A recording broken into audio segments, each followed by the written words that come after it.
Di sosmed lagi rame nih dok, bahas tidur mendengkur. Kenapa ya dok, kalau orang tidur bisa mendengkur? Oh, mendengkur atau ngorok ya.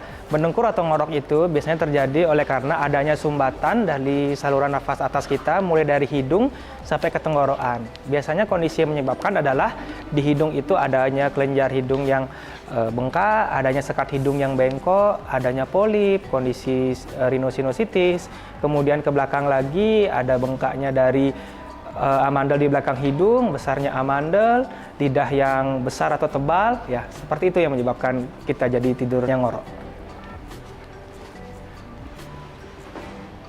Dokter, tidur Ya? mendengkur itu bahaya atau tidak ya dok? Oke, tidur mendengkur ya. Jika tidur mendengkur sudah mengakibatkan adanya gangguan tidur atau OSA, obstructive sleep apnea, itu bisa menyebabkan kita menjadi perasaan lemas pada saat bangun tidur. Habis itu kita menjadi lebih emosian. Habis itu kadang-kadang sulit berkonsentrasi, mengganggu produktivitas kita selama bekerja atau belajar atau sekolah. Nah, itu bahaya yang bisa diakibatkan. Dan jika mendengkur atau terjadi gangguan tidur berkepanjangan, itu juga bisa meningkatkan risiko terjadinya gangguan jantung dan gangguan pembuluh darah.